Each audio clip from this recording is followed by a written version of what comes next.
Live from WRAL News Headquarters in Raleigh, your number one source for local news. WRAL News, coverage you can count on. Breaking at 8 o'clock, a busy morning on the roads with a number of crashes and big backups. I'll show you how to avoid the slowdowns. And I'm tracking two things in the Weather Center. One more day of heat and then very powerful Hurricane Lee. We'll talk about when it could curve toward the United States.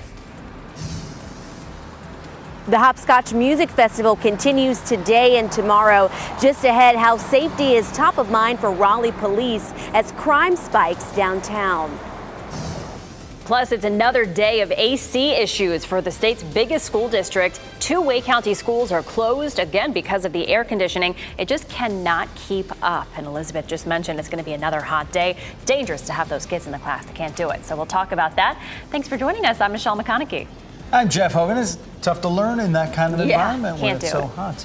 We're learning more about how this heat will continue for us today. Elizabeth Gardner in the WRAL Severe Weather Center right now. Looking at another day in the mid-90s. Yesterday, we ended up in the low 100s, 102 yesterday, 102 the day before. Yesterday, we broke a record. Probably not going to break the record today, but still awfully hot with those mid-90s. We do have a cold front that is sitting near us, or a stationary front. It is helping to bring us a chance of some scattered storms later today. Those storms come up from the south, and you can see they're really isolated in nature. Not likely to see a lot of that during the evening commute in the Triangle, but we will down to the south around Goldsboro, Fayetteville, and Clinton. And then during the evening, around dinner time, a few light showers move through. Keep that in mind if you're headed out to a Friday night football game or to Hopscotch. We take a look across Wake County and looking at lots of sunshine. Our dew point is way over there at 69 on the muggy side, and we jump to 75 degrees. So it is it's warm out there. We do have a 20 to 30% chance of some scattered storms later on today.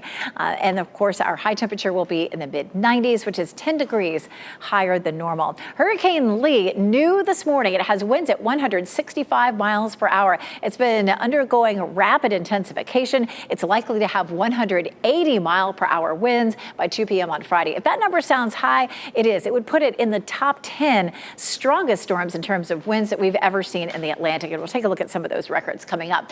Waiting for the Hurricane Center's path to start to make that turn. We're still expecting this storm to turn and move past the coast of the United States, not necessarily making landfall, but there will definitely be some impacts here in North Carolina. I'll show you what they'll be coming up. Brian?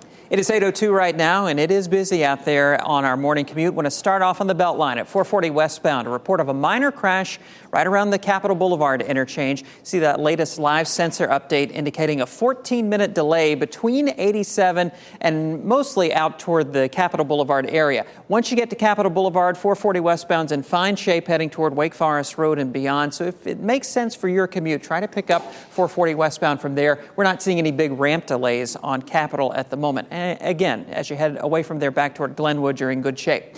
In Garner, look out for a crash at Garner Road at Auburn-Knightdale Road, seeing some heavy delays in all directions through that intersection this morning. That reportedly is a crash with injury, so it may be a little while before it gets cleared up. Want to head over to Knightdale for a look at 87 at Smithfield Road. An earlier crash there has cleared. Some good news overall. The backups that we've been tracking on 87 southbound have been easing. Now seeing just a 2-minute delay between 64 Business down toward the 540 interchange. Elsewhere around the Triangle, we have some slowdowns that we're watching on the northbound side of 885 in Durham. Between I-40 up through Cornwallis and TW Alexander, you're looking at about a 5-minute slowdown overall. Once you get up to Ellis Road, traffic's flowing pretty freely. And on the southbound side, just a little bit of brake tapping around the 147 merge, about a 3-minute delay showing up overall. All right, thank you, Brian. Well, thousands of people will be in downtown Raleigh today as the Hopscotch Festival continues, and the city is working to make sure festival goers will be safe. WRAL's Kelsey Coffey is live in Moore Square for us this morning. Kelsey, this event is happening at a time when there's been an uptick in crime in the area. Good morning, Michelle. It sure is. An estimated 25,000 people will be in downtown Raleigh for the festival today and tomorrow, and shows will be happening in venues across the area, including here at Moore Square. But I want everyone to check out this map. WRAL's data trackers looked at crime trends over the downtown area where hopscotch is taking place from the Warehouse District to Moore Square. Just in the past 8 months, Raleigh police have reported 252 drug offenses, 216 assaults, and 182 thefts in this part of downtown. Raleigh's mayor says she's seen some of this activity firsthand. I witnessed with my own eyes a drug deal take place. I mean, we have kids running through restaurants, stealing tip jars, harassing staff. This is video now after a deadly stabbing Tuesday night at a nearby Raleigh station. Raleigh police are now looking to hire private security to help them combat this rising crime, but we haven't received any crime reports from the Hopscotch Festival last night, and the music will get started here again at Moore Square at 3:30 this afternoon. Kelsey Coffey, WRAL News, live in Raleigh. Apex Friendship and Millbrook High Schools are closed today. The air conditioning just unable to keep up with this hot weather. HVAC problems at these two schools join several other Wake County schools dealing with the same issues. Yesterday, they both dismissed classes early. The same happened at South Garner High School. Willow Spring High School was closed yesterday, but school leaders there say the AC is fixed and it will be open for the full day today. This morning, we're working to learn what led to a fire that forced dozens of people from a retirement facility. We know at least one elderly woman suffered severe burns. It happened last night at the Independence Village of Old Raleigh Assisted Living Facility. That's off Durrally Road. The WRAL breaking news tracker was there. Several crews responded. We're told a total of 50 residents were evacuated. A new COVID booster shot could get approval as early as today. Comes at a crucial time when cases are ticking up across the nation.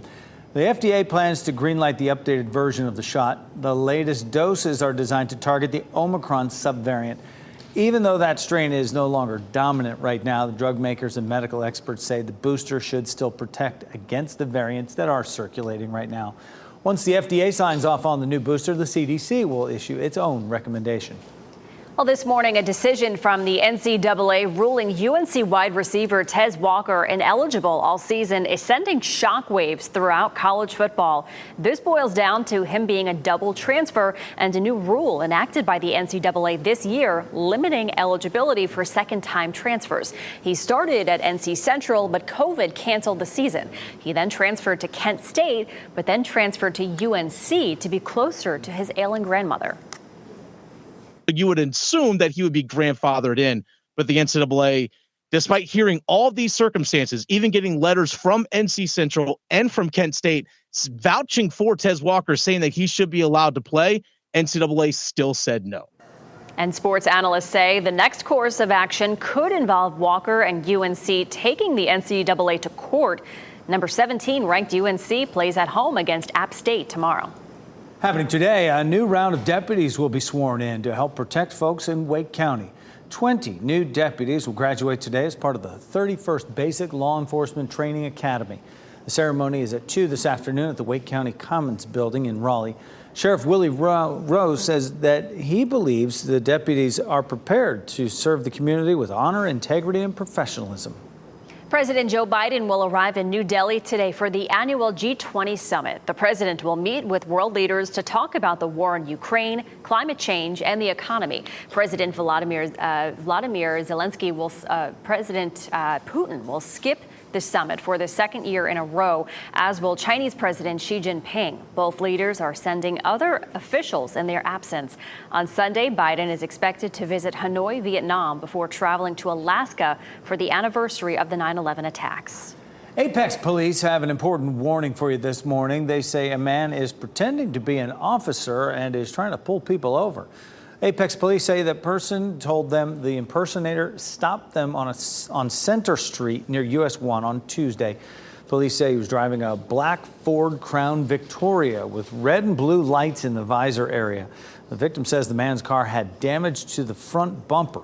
Apex police say if you're stopped by someone claiming to be an officer, you should stop in a well-lit area and call 911 to verify. The Detroit Lions started off their season with a bang. They beat the defending Super Bowl champion Kansas City Chiefs in their own building in the NFL opener last night. That interception set them on their way. This game ended late. Maybe you didn't see it. Patrick Mahomes had a little bit of a tough time right there with that one. But then this is sealed it, a touchdown run to close things out, and the Lions win it 21-20. And then coming up on Sunday, the Carolina Panthers will take on their division rivals, the Atlanta Falcons. You can catch all the action on Fox 50. Kickoff is set for 1 p.m. Right now we're at 8:10, and we are seeing and hearing from the American man stranded in a massive Turkish cave. I'm gonna need a lot of help to get out of here. It is a race against time to get him out. His slow recovery from an illness. Plus, a chip so fiery hot, it's dangerous. How a social media challenge is causing the company to pull it from store shelves.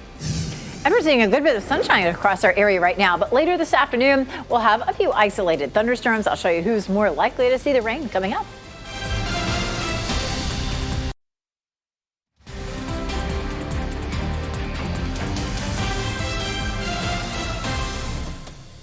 .13 is the time right now. Let's take a live look at Pinehurst Resort and Country Club. It is hot in the Sandhills. It's hot all the way up to the Triangle. But hey, big news coming out of there. Pinehurst number 10, ready to open in April of 2024, just ahead of the U.S. Men's Championship there in June. You're watching WRAL News, available on YouTube TV and the WRAL app on your TV or streaming device. Elizabeth Gardner, we're going to take it all the way out to the coast and beyond, where we can check the tropics here. And this Lee spun up quickly, huh? It really did. Rapid intensification in the last 24 hours. In the 5 o'clock advisory yesterday morning, it was 80-mile-per-hour winds. Now it's at 160, but could be 180 this afternoon. If it hits 180, it would be in the top 10 of all storms that we've been able to record in the Atlantic. We haven't seen any major track shifts. It still continues to be pretty consistent, coming through the same spot and making that turn. Now, the turn hasn't appeared in the National Hurricane Center's forecast yet, but we anticipated that it will. It may be about, say, Thursday before we start to see that turn in the path. Interesting this morning, it looks like perhaps it's undergoing or has undergone a little bit of an eye wall replacement. What that means is that it's likely to lose a little bit of intensity and then become even more intense as a new eye wall forms. And it looks like the new eye wall is trying to form here just in that last loop of the satellite view. It has winds at 165 miles per hour. Again, by this afternoon, could be up to 180. And then it starts to move into some ever so slightly cooler water, and that would allow it to weaken just a touch so that by 2 a.m. Wednesday, it has winds at 140. Notice the path doesn't start that northerly turn yet, but we do expect to see that potentially during the day, Wednesday or Thursday. Take a look at some of these historic storms. Again, this storm could be 180 miles per hour by this afternoon. Hurricane Allen in 1980 was 190. That's the strongest ever recorded in the Atlantic. And then a number of them at 185 mile per hour winds. A Labor Day storm, Wilma and Dorian. And Dorian, you might remember, Dorian did a lot of damage to the Bahamas and eventually made landfall as a Category 2 storm on the Outer Banks, right there at Cape Hatteras. But it was not at that particular level at that point. And this storm, fortunately, doesn't look like it's going to make landfall. The place we're most worried about definitely is Bermuda. It's going to move into some cooler ocean waters. Franklin moved through the same path, and it welled up. It drew up a lot of the cooler ocean temperatures, and that could help this storm to weaken a little bit. Lots of heavy surf, rip current danger along all those islands of the Caribbean, and then we'll pause it here Friday evening at 5 o'clock off the coast of North Carolina, 10 to 15 foot seas, but on the Outer Banks, it's probably going to be maybe 4 to 8 foot seas. Of course, Bermuda right here could really be in trouble from this system. We'll continue to watch that path. Tropical storm Margot formed yesterday, and it could become a hurricane, but it's likely to just stay out in the Atlantic. We have a stationary front that is likely to help to bring us some showers and thunderstorms later on this afternoon. Around 3 or 4 o'clock, we start to see some of these down south. Those will lift northward. It's about a 30% chance for us later today, but Saturday we'll have a better chance, looking at a 50% shot at it, and those thunderstorms will likely develop right after lunchtime. Coming up, we're going to take a close sort of hour-by-hour look at the forecast for the NC State Notre Dame game. But Saturday looks like highs in the mid-80s. We'll see 80s all the way through next Thursday and some much more pleasant overnight lows in the 60s. Brian? It is 8:17 right now. Just getting reports of a crash with injuries at Davis Drive near High House Road in Cary. It looks like it's just south of High House Road on Davis Drive, seeing a little bit of a delay in that area. They're also still clearing that crash from Cary Parkway right around, or rather Chapel Hill Road at Northwest Maynard Road. I want to update you on the delays we're tracking on 440 westbound as well, with a minor crash reported right around the Capitol Boulevard interchange between 87 and Capitol Boulevard. About a 14-minute backup showing up on the sensors in that area. If you can pick up 440 westbound from Capitol Boulevard or Wake Forest Road, you'll be in fine shape heading out toward Glenwood Avenue. Also note that we're starting to see a little bit of a ramp delay building on 87 southbound, beginning right there at the New Hope Road interchange back toward the 440 area. In Garner, a crash at Garner Road at Auburn-Knightdale Road, still in the clearing stages now. We still have that minor crash reported at Wilmington Street at Chappanoak Road on the south side of Raleigh.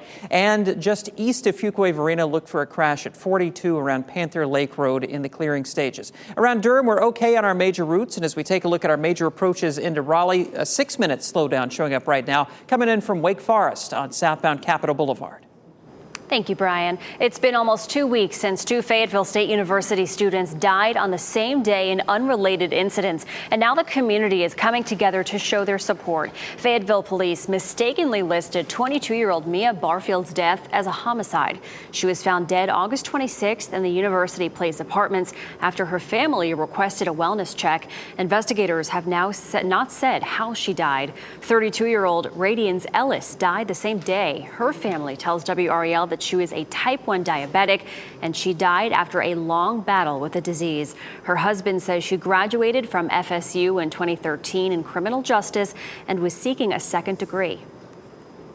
But this most recent one, she was going back for social work.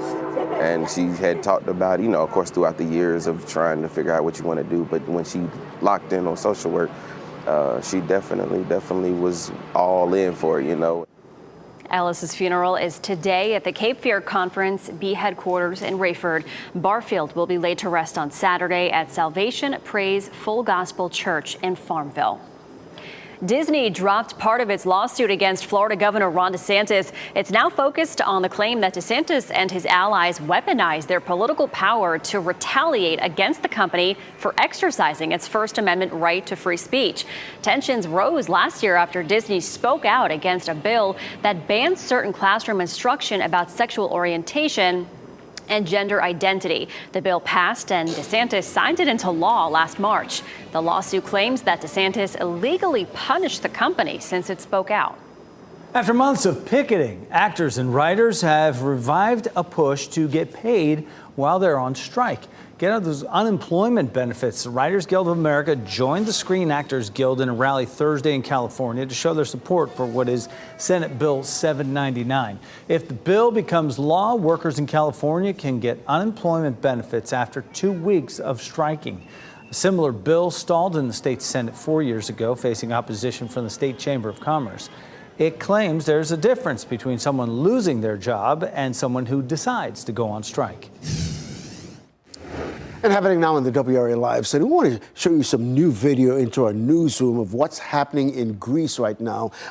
Evacuation orders are in place after some heavy rainstorms. And even though those rainstorms have eased a bit, dams are bursting and rivers are overflowing their banks. Bridges are being washed away. 6 people have died. 6 others are still missing. The military and fire departments are actively rescuing people, plucking them from the top of rooftops. This is also happening in Bulgaria and nearby Turkey. This is a developing story that we'll continue to track here at the WRAL Live Center. And we have video from the U.S. Open Tennis Championship halted last night as protests erupted. Climate protesters began shouting inside Arthur Ashe Stadium in New York. And at one point, a protester glued his bare feet to the concrete floor. This happened during American Coco Gauff's match, which was delayed for nearly an hour because of the disruption. It was a semifinal match that Gauff went on to win, advancing to her first U.S. Open final. An extremely spicy chip is now being pulled from store shelves. It comes just days after a Massachusetts family says their teenage son died after eating it. However, they're still waiting for an official cause of death. The company says the move is out of an abundance of caution. The chip has been the center of a viral social media challenge for several years. It involves people eating just one chip, but that chip is described as one of the spiciest in the world. The company says the chips are not intended for children or anyone with sensitivity to spicy foods, food allergies, or those with underlying health conditions. An urgent rescue mission continues this morning in Turkey to save an American scientist who's stranded now more than 3,000 feet down in a cave. This is the first video that we've seen of Mark Dickey since he became trapped down there. The 40-year-old veteran cave diver experienced severe gastrointestinal bleeding on Saturday while working on a caving expedition. Thankfully, 2 doctors were able to get down there and deliver units of blood to him and administer those transfusions. This is Dickey. He is trapped in the biggest cave, 3rd deepest cave in Turkey. His rescuers now face monumental task of bringing him back to the surface with plans to evacuate Dickey on a stretcher. We take care of our own, and it's really special to be taken care of.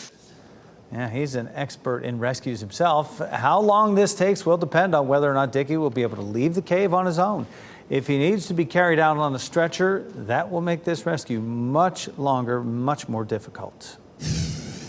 8:23 right now. Coming up, Hopscotch Festival continues in downtown Raleigh today. And with recent crime in that area, the city is working to keep it safe.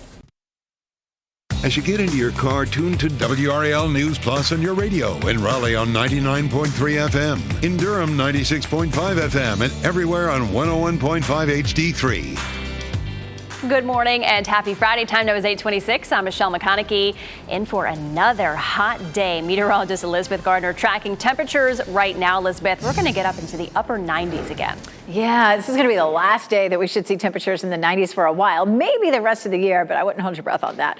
75 right now in Wilson. We're seeing some low clouds here. There have been some patches of that this morning. Durham, you can see, is mostly sunny, and so is Fayetteville. Our temperatures across the viewing area are in the low to mid 70s right now. I would grab an umbrella heading out the door if you're going to be out past or up to, say, dinner time or so, because there are going to be a few isolated storms that pop up. If you're headed out the door for exercise, now's a good time to go. It will be in the mid 90s this afternoon, feeling more like upper 90s with the heat index. Brian? At 8:27, a little bit of improvement on 440 westbound this morning. We have a minor crash getting cleared from the Capitol Boulevard interchange area. We've seen some big delays out there. Again, it's starting to ease up a little bit, about a 7-minute delay showing up on 440 westbound from 87 out to Capitol Boulevard. If you can pick up the belt line from Capitol Boulevard, you'll be in good shape heading toward Glenwood Avenue and beyond. Another crash that I'm watching over on the west side of Cary at Davis Drive, just south of High House Road. Not seeing big delays at this point. Elsewhere in the Triangle, we're looking good for the most part. In Durham, a little bit of a slowdown on northbound 885 around TW Alexander Drive. Thank you, Brian. The Hopscotch Festival continues tonight and tomorrow. Shows are happening at venues across downtown, including Moore Square, and Raleigh is looking to hire private security to help them combat rising crime in the area. We have not received any crime reports from the Hopscotch Festival last night. And next on Fox 50, Elizabeth is staying ahead of Hurricane Lee, which is now a Category 5 storm. She'll show us the most updated storm track. And on Today, pop sensation Olivia Rodrigo performs her biggest hits. Shot in 4K ultra high definition. Your number one source for local news. WRAL News. Coverage you can count on. 2 things we're tracking in the Weather Center today. One more day of some fairly intense heat, and then powerful Hurricane Lee. I'll show you what impacts we could see and when in the North Carolina area. The Hopscotch Music Festival continues today and tomorrow. Just ahead, how safety is top of mind for Raleigh police as crime spikes downtown. Plus, the uncertain future of casinos in our state. Why state leaders say the plan may be in jeopardy, but there is still a possibility. I bet we'll be talking about that today, no doubt. Here, 8:30 is the time. I'm Jeff Hogan. And I'm Michelle McConaughey. Yeah, starting off with plenty of sunshine behind us. We're going to warm up again today. Hopefully, this is going to be the last super hot day. Meteorologist Elizabeth Gardner, please. I think I can do that just for you. Our temperatures in the mid-90s. Now, yesterday and the day before we hit 102. Yesterday, that ended up being a record. We're not likely to break records today, but it's still going to feel really hot. I mean, mid-90s, 100, it all feels pretty similar. We take a look at futurecast. This is going to be one of the bigger differences today. We'll see more cloud cover streaming in later this afternoon and a better chance for thunderstorms. There were a few of those near the Virginia line yesterday, but by 5 o'clock, we're seeing some of those around Fayetteville, Clinton, Goldsboro. By dinner time, that lifts on up into the Triangle area. Of course, we have a lot of things going on. Lots of football Friday games. Of course, hopscotch in downtown Raleigh could have some at least minor impact there. We take a live look at Lake Gaston, looking beautiful. It's going to be a decent day to be out on the water today, especially the first half of the day. Over the weekend, there are going to be more scattered showers and thunderstorms. Mid-70s right now. Our dew point is at 69, and we do have that chance of some scattered storms this afternoon, just a 30% chance. Looking at a high of 94 this afternoon. With the heat index, it'll feel more like around 97 or 98. Hurricane Lee has been incredible to watch over the last 24 hours. This time yesterday, it had winds at around 80 miles per hour. It's now at 165, moving northwest at 14. It could reach 180 mile per hour winds by this evening. That would put it in the top 10 strongest storms by winds that we've ever seen in the Atlantic since we've been keeping records. We're expecting the storm to turn northward and start to weaken, especially as it moves into some cooler ocean water. You can see the forecast continues from the models to be in very much agreement that this storm is going to stay off the coast of the United States. But I'll show you what some of the wave heights could be around our part of North Carolina coming up. Thanks, Elizabeth. Downtown Raleigh will be full this weekend. Thousands of folks will be there for the Hopscotch Festival. And WRAL's Kelsey Coffey tells us the steps that the city is taking to make sure all downtown events are safe. An estimated 25,000 people will be in downtown Raleigh for the festival that continues today and tomorrow. Shows will be happening in venues across the area, including here at Moore Square. WRAL's data trackers looked at crime trends over the downtown area where hopscotch is taking place, from the Warehouse District to Moore Square. Just in the past 8 months, Raleigh police have reported 252 drug offenses, 216 assaults, and 182 thefts in this part of downtown. Raleigh's mayor says she's seen some of this activity firsthand. I witnessed with my own eyes a drug deal take place. I mean, we have kids running through restaurants, stealing tip jars, harassing staff. This is video after a deadly stabbing Tuesday night at a nearby Go Raleigh station. Raleigh police are now looking to hire private security to help them combat this rising crime. We haven't received any crime reports from the first day of the festival, but the music starts again here at Moore Square at 3:30 this afternoon.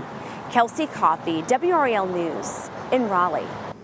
And coming up in the next 10 minutes, lifestyle editor Kathy Hanrahan will join us to break down the acts that you can see at Hopscotch and the other two music icons coming to the Triangle this week. Apex Friendship and Millbrook High Schools are closed today. Air conditioning just unable to keep up with this hot weather. And these are two of several Wake County schools dealing with HVAC issues. Yesterday, they both dismissed classes early.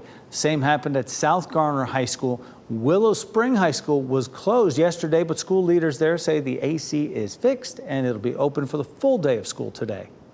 And this morning, we're working to learn what led to a fire that forced dozens of people from a retirement facility. We know at least one elderly woman suffered severe burns. It happened last night at the Independence Village of Old Raleigh Assisted Living Facility off Durley Road. The WRAL Breaking News Tracker was there as several crews responded. We're told a total of 50 residents had to be evacuated. A new COVID booster shot could get approval today as early as this afternoon, and it comes at a crucial time when cases are ticking back up across the nation. The FDA plans to greenlight the updated version of the shot. The latest doses are designed to target the Omicron subvariant.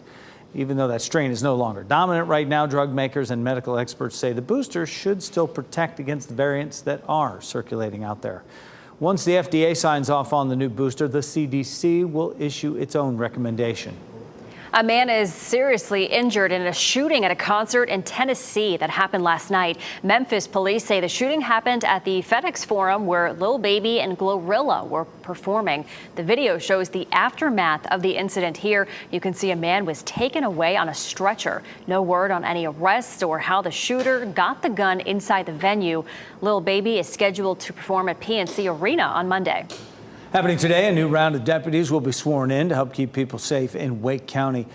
20 new deputies will graduate today as part of the 31st Basic Law Enforcement Training Academy. The ceremony is at 2 this afternoon at the Wake County Commons building in Raleigh, and Sheriff Willie Rose says he believes the deputies are prepared to serve the community with honor, integrity, and professionalism. And happening now in the WRAL Live Center, Kroger agreeing to pay out a big settlement in the opioid crisis. You see the headlines here on CNBC. The company announcing it will pay $1.2 billion to the U.S. subdivisions and Native American tribes to settle the majority claims that it fueled the opioid epidemic through lax oversight of its pill sales. In a statement, Kroger says this would allow for full resolution of all claims on behalf of those parties. Still, the company said the settlement is not an admission of wrongdoing or liability. Of course, states have sued drug makers and wholesalers like Kroger over the years. This follows a settlement made with Walmart and Walgreens with other states as well. This is a developing story that we'll continue to track here in the WRAL Live Center. Ken, thanks for that. There's a new policy requiring charter schools to be compliant with state laws before receiving funding. The State Board of Education adopted the new policy yesterday. It allows the board to withhold money if they think a school is not in compliance with state or federal laws. The board was stripped of its ability to approve or deny new charter schools earlier this year. They do still have a responsibility, though, to fund them. The future of expanded gaming and new casinos in North Carolina may be in jeopardy. In an email WRAL obtained, House Speaker Tim Moore told his fellow Republicans that he does not have the GOP votes needed to include a plan to open new casinos in the state budget. Moore said Republicans would not pass a state budget that did not have at least 61 House GOP votes. WRAL investigative reporter Brian Murphy weighed in with what could happen next in the state legislature. We still have a long time before next week when the budget votes will actually get taken. We haven't seen a copy of the budget. We don't know what's going to be in it. And we're not 100% sure that this is dead. So I imagine there'll be a long weekend of arm twisting and trying to figure out what they can support in the budget. A caucus meeting will be held next week to discuss a state budget without the plan for expanded gaming in it. The Detroit Lions started off the season in big fashion last night, defeating the defending Super Bowl champs at their home, where they just unfurled the banner for the World Championship. That interception led them in the right direction, and the game ended late. Maybe you missed it. This sealed the deal, making it a tough loss for the home squad. Here's the winning touchdown. Lions get a 21-20 victory in Week 1. And we'll see what the Carolina Panthers can do on Sunday. They'll take on their division rivals, the Atlanta Falcons. You can catch all the action on Fox 50. Kickoff is at 1 p.m. We have an update coming up to the ever-developing Alec Murdaugh case, a new investigation that might give him a chance at a retrial. Plus, a big weekend ahead for the NC Courage, how you can rally behind the team as they compete in the NWSL Challenge Cup final. And we'll give you a live look now down in Sanford this morning. Elizabeth Gardner tracking what could be a historic Hurricane Lee out in the tropics there as we look in Lee County here. She'll update us on the track of that rapidly intensifying hurricane that could make history.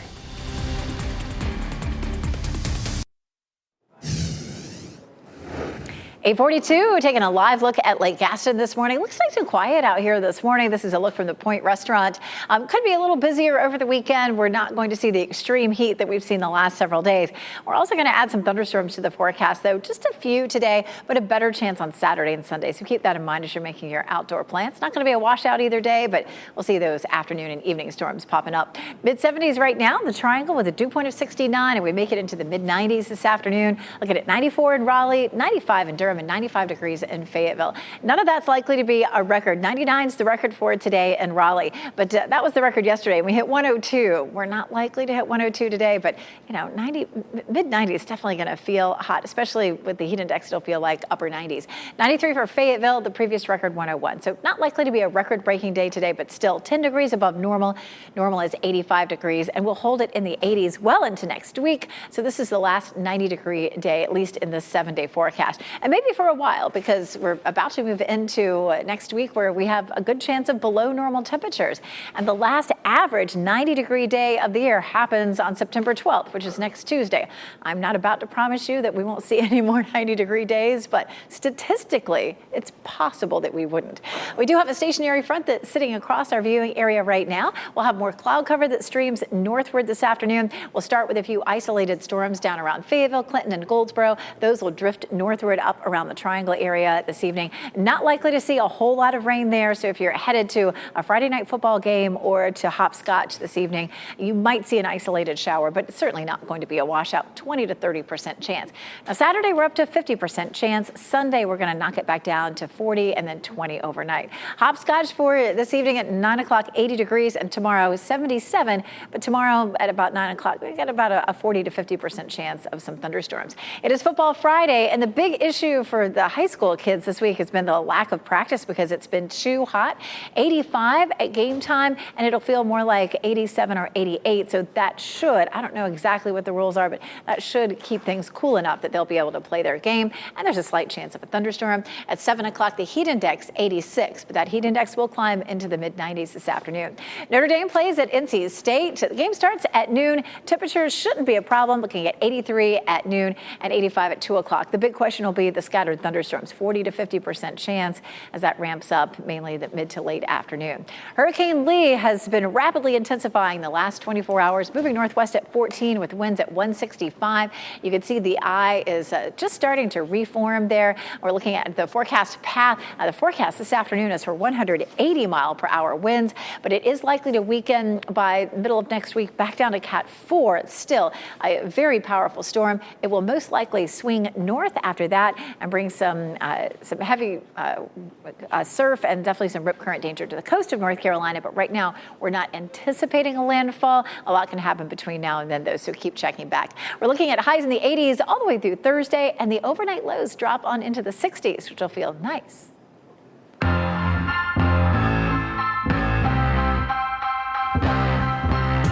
We've been talking about it all morning. 3 big concerts coming up this weekend in Raleigh. And WRAL lifestyle editor Kathy Hanrahan has the details and Out and About's best bets. Kathy, first let's talk about the Hopscotch Music Festival. This has been going on for so many years. It's amazing. Okay, the annual festival kicked off last night in downtown Raleigh. There's going to be more than 120 acts performing during the festival, including Denzel Curry, Japanese Breakfast, Margot Price, and Dinosaur Jr.